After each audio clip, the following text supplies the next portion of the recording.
할렐루야. 오늘도 하나님 주시는 귀한 은혜가 온 성도들에게 가득하기를 축원합니다. 여러분, 다윗을 잘 아실 것입니다. 여러분, 다윗은 우리 성경에서 빼놓을 수 없는 아주 대표적인 인물이죠. 그는 기도의 사람, 바로 영성의 사람입니다. 성경에서만 유명한 것이 아닙니다. 보통 일반 사람들, 믿지 않는 사람들에게도 다윗은 유명한 사람입니다. 여러분, 외국 사람들 이름 중에 데이빗이라는 이름이 있습니다. 아주 흔한 이름입니다. 그 사람의 이름들도 다 다윗에게 온 거죠. 우리 협력 선교사님 중에 파키스탄에 데이빗 조지 목사님이 계십니다. 다 이름이 다윗이라는 뜻입니다. 여러분, 이 정도로 다윗은 참 유명합니다. 근데 그 정도로 끝나는 게 아니었습니다. 또 다윗은요, 이렇게 불렸습니다. 예수님하고도 상관이 있죠. 마태복음 1장 1절에 보면 이렇게 나옵니다. 아브라함과 다윗의 자손 예수 그리스도의 세계라, 이렇게 말합니다. 예수님이 누구의 자손으로 왔다는 겁니까? 바로 다윗의 자손으로 왔다라고 말씀하고 있습니다. 그래서 병자들이 다윗의 자손 예수여 나를 불쌍히 여기소서라는 말이 나오는 것입니다. 여러분, 이 다윗은 그야말로 영성의 사람입니다. 그야말로 기도의 사람이고 누구보다도 우리가 존경하는 그런 신앙의 사람입니다. 그런데 이 다윗이 고난을 겪고 곤고함에 빠졌다라는 것에 여러분 알고 계시는지요? 지금 오늘 말씀 자체가 다윗이 너무 곤고하다, 내가 너무 힘들다, 이렇게 말하는 겁니다. 여러분, 곤고함이 뭡니까?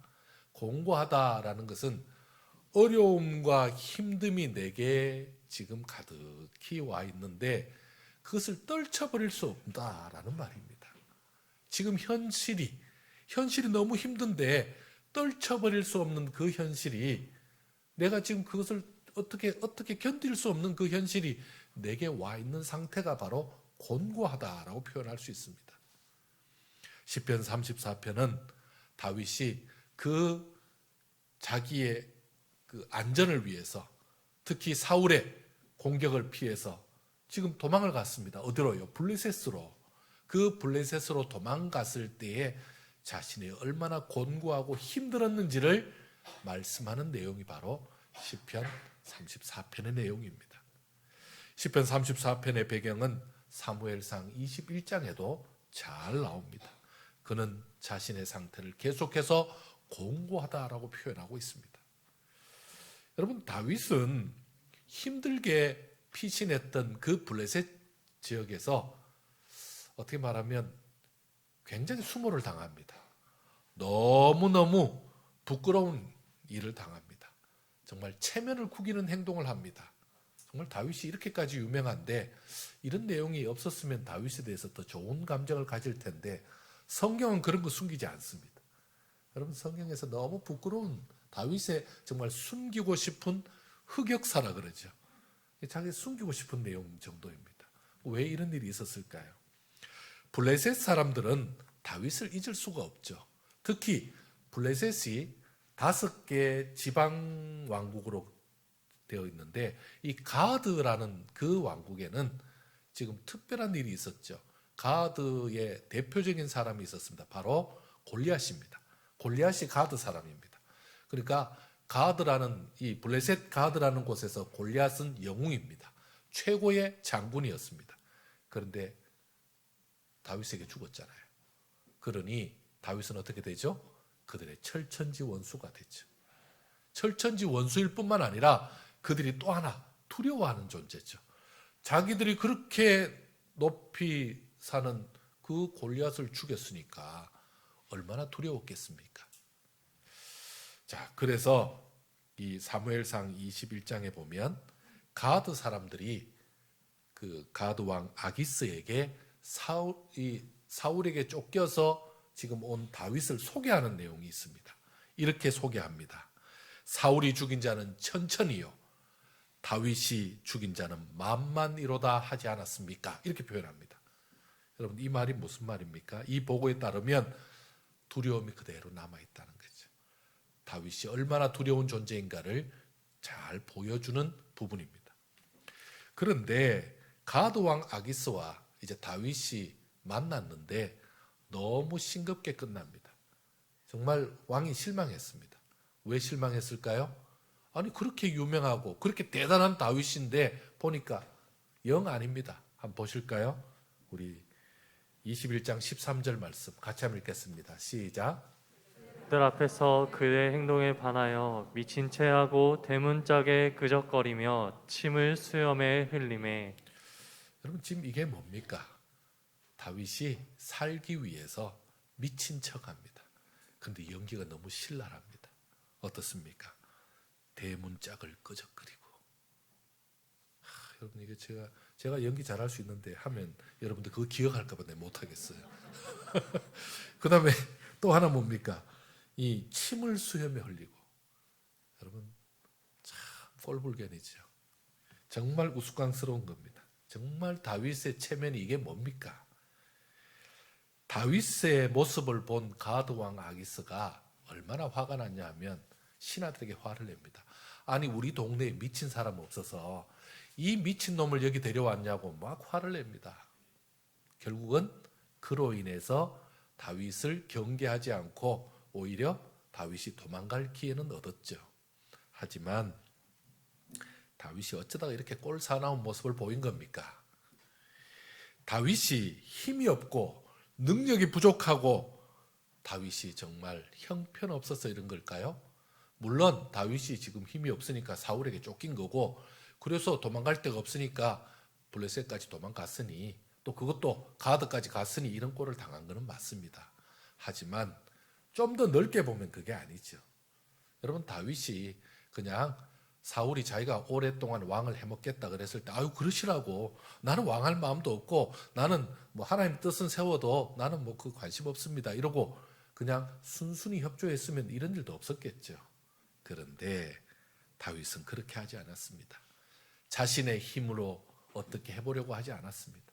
오히려 지금 자신의 의지를 버리고 하나님의 말씀 따라 여기까지 오다 보니 이런 일도 당한 것입니다. 하나님께 더 가까이 나아가려는 어떻게든지 하나님의 말씀을 의지하려는 그의 신앙 때문에 이런 수모를 당한 것입니다. 따라서 다윗은 이런 자신의 모습을 부끄러워하지 않았습니다. 이런 모습에 대해서 비참해하지 않았다는 것입니다. 남들이 볼 땐 다 비참해 보이고 남들이 볼 땐 너무 형편없어 보이지만 그는 비참해하지 않았습니다. 그는 모든 것을 이루시는 하나님께서 현재의 상황과 내일의 상황까지 맡아주실 것을 믿고 하나님께 맡기고 나아갔던 것입니다. 자, 이것이 권고할 때에 다윗이 가졌던 자세요, 모습이었습니다. 다윗은 권고할 때 하나님께 더 가까이 함으로써 그의 영성은 더 깊은 하나님과의 관계를 유지했던 것입니다. 자, 다윗이 권고할 때 그가 어떻게 했습니까? 먼저는요, 하나님께 부르짖었습니다. 여러분, 다윗이 하나님께 부르짖었습니다. 지금 이 수모를 당하고 바로 적은 내용이 바로 이 내용이거든요. 그때 어떻게 합니까?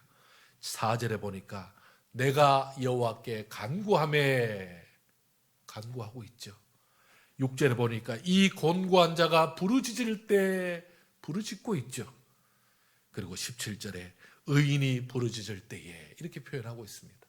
계속해서 간구하고 부르짖고 있습니다. 다윗은 자신의 힘으로 이 곤고함을 이기려 하지 않았습니다. 오히려 먼저 하나님 앞에 방법을 찾았던 것입니다. 곤고할수록 더 간절히 많은 시간을 하나님께 나아갔습니다. 그가 자신의 그 모든 일을 원망하고 불평한 것이 아니라 시간을 하나님 앞에 기도하는 시간으로 최선을 다했다는 것입니다. 그래서 이 곤고한 자가 부르짖으매라고 표현하고 있죠. 하나님은 곤고한 자의 신음소리와 고통소리를 외면하지 않으셨습니다. 어떻게 했습니까? 그의 모든 환난에서 구원하셨도다. 할렐루야. 바로 이런 일이 일어난 것입니다. 그의 모든 환난이란 다윗이 지금 겪고 있는 공고한 상황입니다. 그리고 이것이 현실이죠. 하나님은 공고한 자의 그 부르짖음을 듣고 곤고한 그 환경을 바꾸어 주셨습니다. 또한 다윗은 곤고할 때 더 열심히 주님을 섬겼다는 것을 알 수 있습니다. 곤고할 때, 힘들 때, 괴로울 때 더 주님을 섬겼습니다. 한번 보실까요? 9절입니다. 9절 한번 같이 읽겠습니다. 시작. 너희 성도들아 여호와를 경외하라. 그를 경외하는 자에게는 부족함이 없도다. 10절입니다. 젊은 사자는 궁핍하여 줄일지라도 여호와를 찾는 자는 모든 좋은 것에 부족함이 없으리로다. 아멘. 곤고할 때 주님을 섬기는 것은 누구에게도 힘든 일입니다. 곤고한데 지금 죽을 지경인데 주님 잘 섬기는 게 웬 말입니까? 참 힘든 일이죠. 당장 눈앞에 놓인 상함과 현실이 고통스러워서 하나님을 찾아갈 그 용기가 생기지 않을 때입니다. 그런데 다윗은 곤고할수록 어떻게 했습니까? 여호와를 경외했습니다. 그래서 그는 여호와를 경외하라라고 말씀할 수 있는 것입니다. 어떻게 이런 상황에서 다윗은 여호와를 경외할 수 있었을까요? 그것은 바로 신앙의 체험이 있었기 때문이죠. 공고한 중에 모든 것이 부족하고 모자란다는 것입니다. 그런데 공고한 중에 하나님을 섬기는 일을 쉬지 않았더니 부족함이 없도록 채워주셨다라는 간증을 하고 있는 겁니다. 지금 다윗의 간증입니다. 젊은 사자는 바로 강한 자를 말하죠. 모든 것을 가진 자를 말하고 있습니다. 하지만 젊은 사자보다 더 좋은 것을 가질 수 있었던 길은 하나님을 경외함으로 주어졌다라고 지금 간증하고 있는 것입니다. 모든 좋은 것에 부족함이 없으리로다 이렇게 지금 간증하고 있죠. 공고한 중에 더 열심히 주를 섬기면 하나님은 어떻게 합니까? 모든 것을 부족함 없게 채워주십니다. 다윗은 또한 공고할 때 신앙의 중심을 잃지 않았습니다. 신앙의 중심을 잃지 않았다는 것 중요합니다. 여러분, 사람이 공고할 때는 이것도 무너지고 저것도 무너집니다. 한마디로 신앙도 무너지고 자신의 삶도 무너지고 그리고는요 포기를 자꾸 하게 되죠. 좌절하게 되고 그러면서 많은 거 포기하게 됩니다. 다 귀찮고 다 짜증만 나고 그리고 다 던져버리고 싶습니다. 공고할 때 누구도 이런 마음에서 벗어나기가 힘듭니다. 그런데 다윗은 공고할 때에 자신을 무너뜨리지 않기 위해서 자기 신앙을 세웠습니다. 자기 신앙을 분명히 했습니다. 그는 어떻게 했습니까? 말씀대로 살려고 노력했습니다. 자기가 지금 공고한데 그 잡는 중심이 뭡니까? 말씀이었습니다. 11절 한번 읽어볼까요? 11절입니다. 같이 읽습니다. 시작. 내가 여호와를 경외하는 법을 너희에게 가르치리로다. 아멘. 그가 뭐라고 표현하고 있죠? 내가 여호와를 경외하는 법을. 여러분, 여호와를 경외하는 법이 평소는 쉽죠. 그냥 여호와 경외하면 됐죠. 그러나 어렵고 힘들 때도 여호와를 경외했던 자기 경험을 가지고 지금 그것을 가르치겠다라고 말씀하고 있는 겁니다. 또한 그는 자기 신앙 중심을 세우기 위해서 어떻게 했습니까? 하나님의 복을 사모했습니다. 여러분, 하나님의 복 핵심을 가지고 있죠. 한번 보실까요? 12절 같이 한번 읽겠습니다. 시작. 생명을 사모하고 연수를 사랑하여 복 받기를 원하는 사람이 누구뇨? 아멘. 복 받기를 원하는 사람, 생명을 사랑하고 연수를 사랑하면서 복 받기를 원하는 그런 마음, 그 사모함이 있었음을 표현하고 있습니다. 또한 입을 단속하고 거짓 행위를 금하면서 자신의 무너짐을 막았다, 버텼다라는 표현을 쓰고 있습니다. 13절 한번 읽어볼까요? 13절 읽겠습니다. 13절 시작. 내 혀를 악에서 금하며 내 입술을 거짓말에서 금할지어다. 14절 악을 버리고 선을 행하며 화평을 찾아 따를지어다. 아멘. 여러분, 사람이 놓아버리면 어떻게 됩니까? 그냥 악이면 악대로, 거짓이면 거짓대로 가지만 탁 잡고 있습니다. 아, 이거는 안 되지. 이거는 아니야. 그 다음에요. 악을 버리고 오히려 선을 찾죠. 여러분, 쉬운 일 아닙니다. 다들 악을 범하는데 어떻게 선을 행합니까? 그런데도 그 중심을, 신앙 중심을 가지고 오히려 화평을 찾아서 갔다라는 말씀을 하고 있습니다. 자, 그는 어떻게 하고 있습니까? 하나님 앞에서 최선을 다하고 있습니다. 하나님 앞에 살아가려고 노력하고 있는 모습을 보여주고 있습니다. 15절 한번 읽어볼까요? 15절 시작. 여호와의 눈은 의인을 향하시고 그의 귀는 그들의 부르짖음에 기울이시는도다. 아멘. 아멘. 여러분, 이게 믿음이죠. 내가 지금 살고 있지만, 내가 지금 곤고함 가운데 지내고 있지만 하나님 뭐 하시다는 거예요? 나를 바라보고 계시다는 거죠. 하나님이 듣고 계시다는 거죠. 나의 기도를 듣고 계시다는 거. 여러분, 이게 있기 때문에 흔들리지 않는 것입니다. 그리고는요, 그는 그런 하나님께 엎드리기로 결정하고 그렇게 엎드렸습니다. 어떻게 엎드렸습니까? 17절 한번 읽어볼까요? 시작. 의인이 부르짖음에 여호와께서 들으시고 그들의 모든 환난에서 건지셨도다. 18절. 여호와는 마음이 상한 자를 가까이 하시고 충심으로 통회하는 자를 구원하시는 도다. 아멘. 아멘. 여러분, 이 다윗이 믿는 하나님이 이런 분입니다. 여러분, 이 하나님을 우리도 믿고 계시죠? 결국 다윗은 어떻게 됐습니까? 공고할 때, 힘들 때, 괴로울 때 그는 그 어려움을 결국은 이겨냈습니다. 그리고는요, 정말 하나님이 기뻐하는 큰 사람, 오늘날 성경에서 다윗의 후손, 다윗의 자손으로 말씀할 만큼의 그 대단한 사람으로 세상 사람들이 다 아는 다윗이 되게 하신 것입니다. 사랑하는 성도 여러분, 곤고함을 피할 자는 사실은 아무도 없습니다. 이 곤고함이 어느 날 갑자기 닥치는데 또 그게 계속 지속되는데 이걸 피할 자는 사실 없다고 봐야 합니다. 왜 그럴까요? 곤고함이 인생의 현 주소입니다. 인생의 현 주소입니다. 그리고 이 땅에 사는 사람들에게, 아담 이후로 죄 가운데 온 사람들에게 주어지는 어떻게 말하면 당연한 생애입니다. 그런 의미에서 이렇게도 생각할 수 있습니다. 곤고함 자체를 가지고 나 괴로운 거 싫으니까 나 이거 하나님 나 곤고하지 않도록, 나 괴롭지 않도록 좀 해주세요 라는 기도는 어떻게 보면 참 무의미한 기도입니다. 하나님 잘 안 들어주십니다. 여러분, 어떤 때 곤고함이 해결됩니까? 천국 가면 다 해결됩니다. 주님 앞에 가면 다 해결됩니다. 곤고함 없습니다. 여러분, 그런 경험 있지 않습니까? 오늘 문제 해결하고 나면 또 내일 문제 생기고, 또 내일 문제 해결하고 나면 모레 또 문제 생기고, 맨날 문제 생기고 이거 언제 끝나냐 이런 생각하지 않습니까? 여러분, 나만 그렇다고 생각하십니까? 여러분, 그렇지 않습니다. 여러분, 오히려 곤고의 연속입니다. 계속해서 생기죠. 여러분, 이 땅에서 그거 해결하기 어렵습니다. 또 해결이 안 된다고 보셔야 됩니다.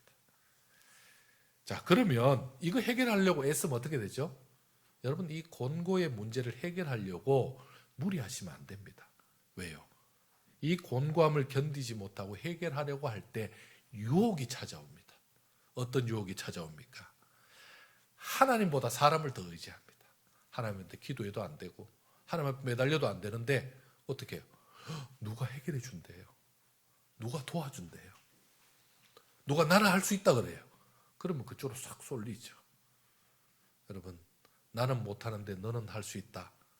일단은 도끼 눈을 뜨고 보셔야 됩니다. 사기꾼일 가능성이 굉장히 높습니다. 자기 문제도 해결 못하면서 내 문제 해결한다. 이상하잖아요. 또 있습니다. 기도하기보다는 사람의 방법을 찾게 됩니다. 기도해도 더디고 잘 안 되니까 사람의 방법 찾게 되죠. 하나님의 음성보다는 결국 사람의 소리에 민감해집니다. 그래서 사람의 소리 듣고 이리 갔다 저리 갔다 쏠리는 거죠. 여러분, 그때가 위험한 겁니다. 어떻게 해야 됩니까? 곤고함을 이기는 능력은 하나님밖에 없습니다. 왜 그럴까요? 곤고함은 원래 있는 거고 곤고함을 이기는 능력이 있어야 되죠. 이기는 능력이 있어야 됩니다. 여러분, 우리 어르신들에게 다 병이 있습니다. 어르신들이 연세가 높으면 높을수록 병이 더 많죠. 약봉지도 자꾸 늘어나죠. 약봉지 점점 늘어나잖아요. 나중에는 뭘 먹었는지도 모릅니다. 이 약을 먹었는지 이 약이 안 먹었는지도 모릅니다. 약봉지 자꾸 늘어나니까. 여러분 그게 어르신들의 훈장입니다. 여러분 그게 왜 그럴까요? 연세를 그만큼 열심히 사셨다는 거고 최선을 다해 살았다는 얘기죠. 그리고 그만큼 그 고생하는 만큼 내 인생의 소중한 것들을 많이 읽었다는 결과입니다. 근데 그럼 안 아프고 그동안에 뭐 고생 다 안 하고 지금 약 안 먹고 깨끗하고 아무 문제 없으면 문제 없는 겁니까? 여러분 다시 인생을 되돌려 놔도 여러분은 그렇게 사셨을 것입니다. 그래서 오늘 있는 거잖아요. 여러분 마찬가지로 공고함이 그런 겁니다. 우리가 인생 사는 동안 늘 함께 하는 것입니다. 그리고 점점 갈수록 더 늘어나는 것입니다. 하지만 그 공고함을 이길 능력이 있다면 그게 문제가 안 되죠. 공고할 때는 사실은 이미 내가 공고함을 이길 수 없는 상황이잖아요. 내가 공고하다는 것 자체가 내가 공고함에 빠지지 않을 정도의 힘이 있고 능력이 있었으면 안 빠졌죠. 근데 이미 빠져 있다는 것 자체는 이미 그 힘이 없다는 걸 말하는 겁니다. 따라서 세상에서 나의 공고함을 채워줄 수 있는 것은 아무것도 없다는 말입니다. 그때 나는 능력이 없고 내가 감당할 수는 없고 괴롭긴 하고 어떻게 해야 됩니까? 성경은 이렇게 말합니다. 그때 하나님을 가까이 하라고 말씀하고 있습니다. 하나님을 가까이 하라고 말씀하고 있습니다. 그런데 놀라운 비밀이 하나 있습니다. 하나님을 가까이 하는데 사실은 하나님은 이미 가까이 해주셨습니다. 한번 보실까요? 18절입니다. 18절 같이 한번 읽겠습니다. 시작. 여호와는 마음이 상한 자를 가까이 하시고 충심으로 통회하는 자를 구원하시는 도다. 아멘. 아멘. 여러분 마음이 상한 자를 어떻게 해주시고요? 가까이 하시고 그 다음에요 충심으로 통회하는 자를 어떻게 해요? 구원하시는 도다. 누가요? 우리 하나님이. 여러분 놀랍지 않습니까? 하나님은 이미 가까이 와 계셨습니다. 마음이 상하지 않았을 때는 몰랐는데 마음이 상해 보니까 하나님이 내 마음을 만지고 계시는 겁니다. 내가 통해 자복해보니까 하나님은 이미 알고 계시더라는 겁니다. 여러분 우리 하나님을 가까이 하시기 바랍니다. 하나님은 내 공고함을 이기는 능력이 되십니다. 공고함의 원인은 사실은 하나님과 멀어져 있었기 때문에 그렇습니다. 그래서 더 공고한 것입니다. 그래서 더 절망 속에 있었던 것입니다. 자신의 삶을 점검하고 하나님 앞에 더 가까이 나아가는 것입니다. 또한 공고함 속에 빠져있는 나는 어떻게 해야 됩니까? 믿음을 지켜야 합니다. 믿음을 지켜야 합니다. 믿음을 지키는 게 뭐죠? 여러분 14절 한번 읽어볼까요? 14절 같이 읽습니다. 시작. 악을 버리고 선을 행하며 화평을 찾아 따를지어다. 아멘. 아멘. 여러분 간단하게 말씀하고 있죠. 믿음이 뭡니까? 믿음이라는 건 굉장히 추상적이죠. 그런데 믿음 있는 사람은 뭐가 다르냐 하면 악이라는 것이 딱 다가왔을 때 내가 악을 행할까 선을 행할까 이거는 하나님이 기뻐하지 않는데 라는 자리에 섰을 때에 믿음 있는 사람은 어떻게 합니까? 이것은 악이니까 이건 아니야. 이것은 하나님이 기뻐하지 않으니까 이 길은 아니야.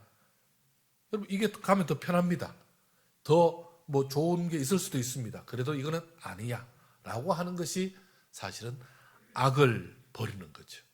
그리고는요 어떤 경우에도 선을 택하는 거죠. 그리고 또 하나는요 화평을 찾아 따른다라는 말은 뭡니까? 어떤 경우에도 화평 쪽으로 가는 거죠. 이렇게 하면 내가 벌기는 벌고 이렇게 하면 내가 더 좋은 거는 있지만 우리 집안 난리 날 거야. 이렇게 하면 저 친구 막 나하고 엄청 감정이 쌓일 거야. 그렇게 하지 않고 어떻게 한다는 겁니까? 화평 쪽으로 간다는 거죠. 여러분 이게 믿음입니다. 이게 신앙입니다. 그 신앙을 포기하지 않는 거죠. 그게 믿음을 지키는 거죠. 그렇게 믿음을 지키고 그 중심을 잃지 않아야 됩니다. 그리고는요, 그 유혹에 빠지지 않아야 되죠. 영적으로 탁 중심에 서야 되죠. 여러분, 그게 바로 믿음을 지키는 겁니다. 또 하나 있죠. 나는 능력이 없고 공고함 속에 있지만 어떻게 벗어날 수 있습니까? 우리 하나님은 나의 곤고함을 풍성함으로 채우신다는 믿음입니다. 어떻게 채우신다고요? 내 곤고함을 가지고 변화시켜 주셔서 풍성하게 채우신다는 겁니다. 여러분, 이게 제 말이 아닙니다. 하나님의 말씀입니다. 10절 한번 읽어볼까요? 10절 같이 읽습니다. 시작. 여호와를 찾는 자는 모든 좋은 곳에 부족함이 없으리로다. 아멘. 여호와를 찾는 자에게는 모든 좋은 것에 부족함이 없다. 모든 좋은 것을 가득 채워주신다. 풍성하게 주신다라는 말씀을 하고 있습니다. 하나님이 채우시면 모든 좋은 것으로 가득하게 될 줄 믿으시기 바랍니다. 우리 말씀 하나 더 읽겠습니다. 19절입니다. 19절 한번 읽어볼까요? 시작. 의인은 고난이 많으나 여호와께서 그의 모든 고난에서 건지시는 도다. 아멘. 우리 성도님들 생각하면요, 의인은 고난이 많으나 이거 고쳐드리고 싶어요. 의인은 평안이 많으나 좋은 일만 많으나 기쁜 일만 많으나 이렇게 고치고 싶을 정도입니다. 그래야 좋은 일 많을까? 근데 하나님은 그렇게 하지 않으시고 의인이 고난이 많다라고 표현하고 있습니다. 여러분, 예수 믿으면 고난이 없어집니까? 예수님 믿고 나면 집안에 근심이 없어집니까? 예수 믿고 나면 믿는 그 순간에 아이들이 갑자기 다 바뀌면서 남편이 아내가 막 바뀌면서 그런가요? 그럴 리가요. 여러분, 그런 거 없습니다. 그렇지 않습니다. 예수님 믿으면 나만 바뀐 겁니다. 그래서 더 힘듭니다. 다들 비슷하게 갈 때는 괜찮았는데 나만 좀 제대로 살라 그러면요, 더 걸리는 겁니다. 그래서 고난이 많죠. 오히려 의인에게 고난이 많습니다. 의롭게 살려고 하기 때문에 더 걸리는 게 더 많습니다. 그러나 여호와께서 그 모든 고난에서 뭐 하신다? 건지신다라고 말씀하고 있습니다. 건져주신다는 건데 고난 많으면 무슨 상관이 있습니까? 고난 10개면 어떻고 100개면 어때요? 건져주시면 되는데. 여러분, 이 말씀을 꼭 기억하시기 바랍니다. 고난이 많고 곤고함이 많고 환난이 많아도 아무 상관이 없습니다. 여러분, 많으면 많을수록 더 좋죠. 저는 그 생각을 늘 합니다. 여러분, 한 번씩 스타렉스 타고 그 막힌 도로 갈 때 얼마나 쾌감인 줄 아시죠? 딴 데는 다 전용 차선 못 타는데 우린 전용 차선 타고 확 지나갈 때 막혀줄수록 쾌감이 더 큽니다. 왜요? 여긴 다 막혀있는데 우린 가니까. 좀 죄송한 얘기지만 우리 그런 기분 아닐까요? 고난 많고 환난 많죠. 하지만 우리 하나님께서는 그 고난 가운데서도 그 곤고함을 이기게 하신다라고 말씀하고 있습니다. 여호와께서 나의 모든 고난, 곤고함, 그 환난에서 이기게 하신다. 그리고 그것을 하나님께서 견뎌내게 하시고 그것을 능히 이겨서 하나님이 채워주시는 그 기쁨과 감사가 넘치게 하신다고 말씀하고 있습니다. 오늘 이 말씀에 힘을 얻으시기 바랍니다. 고난을 보면, 곤고함을 보면 힘이 빠지죠.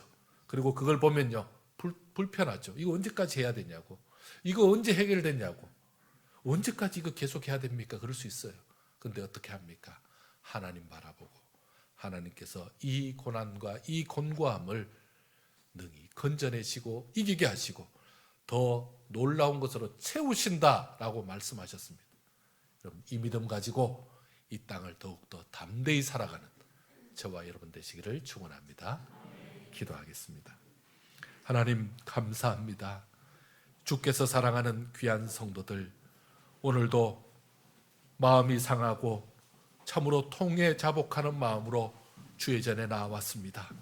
저들을 가까이 하시는 아버지 하나님, 하나님을 가까이 하실 때에 저들을 위로해 주시고, 저들이 믿음을 지킬 때에 담대함을 더해 주시고, 저들이 곤고함 속에서 하나님의 그 채우시는 풍성함으로 인하여 기쁨과 감격 속에 살게 하여 주시옵소서. 고난을 바라보고 좌절하는 자가 아니라 고난 속에서 주의 건지심과 인도하심에 감사하는 복된 성도들 되게 하여 주시옵소서. 감사드리오며 예수님의 이름으로 기도드리옵나이다. 아멘.